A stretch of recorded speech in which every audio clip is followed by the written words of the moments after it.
Namaste JVNs. Myself Dr. Rekha Kanwar, Assistant Professor, Department of Panchkarma, Faculty of Ayurvedic Science at Jayoti Vidyapeeth, Women's University, Jaipur, Rajasthan. बच्चों, previous video में मैंने आपको बताया था स्नेह पाक के बारे में। क्या पढ़ा था अपन ने? स्नेह पाक कि जो स्नेह पाक है उसके टाइप क्या है और जो है वो पंचकर्म में इसकी क्या क्या इंपॉर्टेंस है, क्या क्या कौन से पाक को अपन कौन से प्रोसीजर में यूज करते हैं। आज का अपन के टॉपिक है अभ्यंग।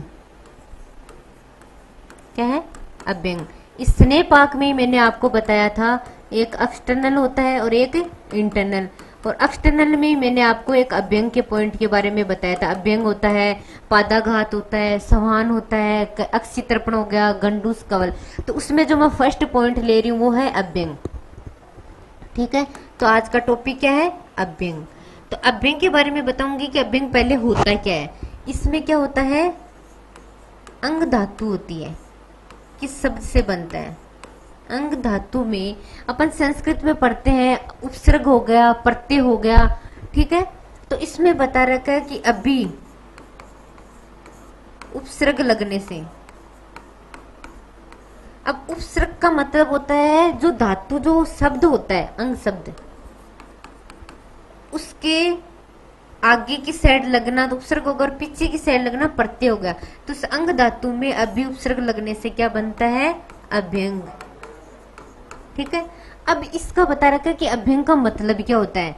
अभ्यंग का मतलब होता है गति करना। क्या करना? गति करना।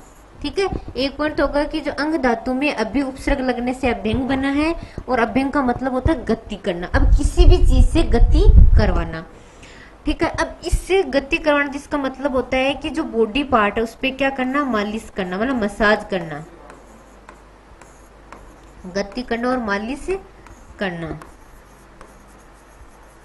मसाज। ठीक है, अब इन्होंने बता रखा है कि ये जो अभ्यंग है वो ज्यादातर किससे होता है? तेल से। ठीक है, अभी अपन किस में पढ़ रहे हैं? स्नेह टॉपिक में।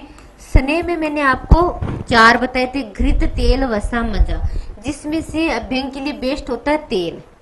और तेल कौन सा पार्ट है? एक्सटर्नल बॉडी पार्ट पे तेल का यूज होता है। ठीक है, अब इन्होंने बता रखा है कि जो अपना बॉडी पार्ट है उस पे कौन सी दिशा में अभ्यंग होता है?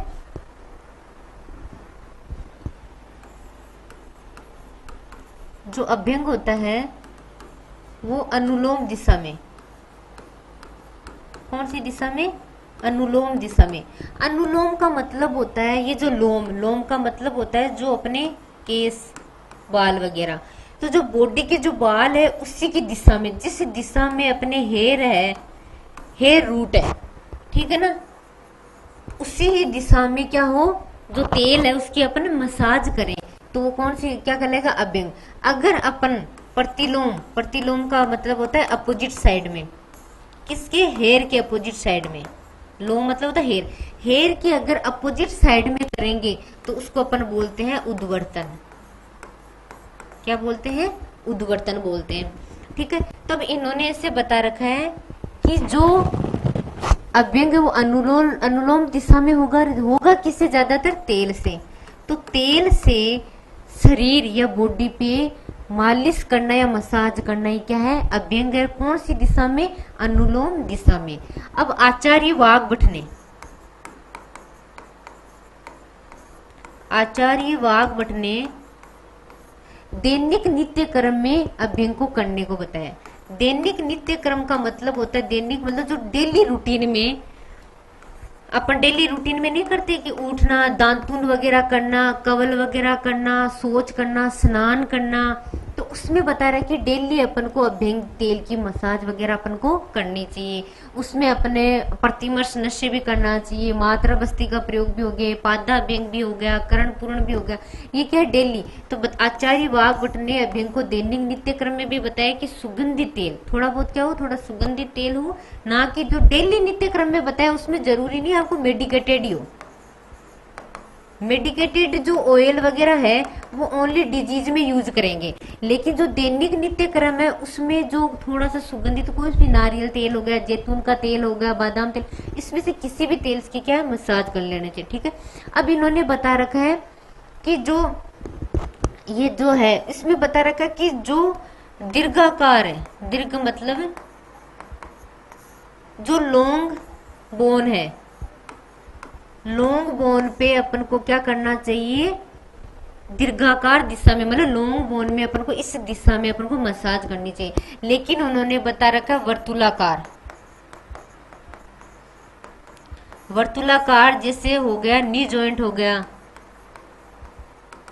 ठीक है, एंकल जॉइंट हो गया या फिर शोल्डर जॉइंट हो गया, शोल्डर जॉइंट हो गया, एंकल जॉइंट हो गया, रिस्ट जॉइंट हो गया, इन पे इन्होंने बता रखा वर्तुलाकार मतलब गोलाकार दिशा में अपन को मसाज वगैरह करनी चाहिए। तो ये तो हो गया कि अभ्यंग कौन से शब्द से बनना है और अभ्यंग का मतलब क्या होता है। अभ्यंग अनुलोम दिशा में कराया जाता है, मतलब हेयर रूट की दिशा में करवाया जाता है, तेल से करवाया जाता है। आचार्य वाघ ने दैनिक नित्य क्रम में बताया है। ठीक है, अब इन्होंने बता रखा है कि जो दीर्घाकार लॉन्ग बोन है उसमें अपन सीधे आकार में करवाना चाहिए, और जो राउंड नी जॉइंट वगैरह है, शोल्डर जॉइंट है, व्रिस्ट जॉइंट है, एंकल जॉइंट है, उस पे अपन को वर्तुलाकार दिशा में अपन को अभ्यंग का प्रयोग करना चाहिए। फिर उन्होंने बता रखा है कि जो अभ्यंग है उसका काल, ये तो अभ्यंग के बारे में हो गया। अब है अभ्यंग का काल, काल मतलब कितने दिन तक करवाना चाहिए। अब ये तो हो गया कि कब करवाना चाहिए, मॉर्निंग में भी करवा सकते हैं, इवनिंग में भी करवा सकते हो, डेली रूटीन में करवा सकते हैं। किसको, स्वस्थ व्यक्ति को, क्योंकि आयुर्वेद का जो प्रयोजन है,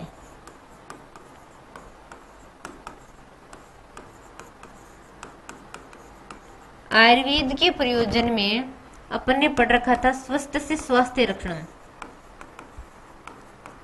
स्वस्थ से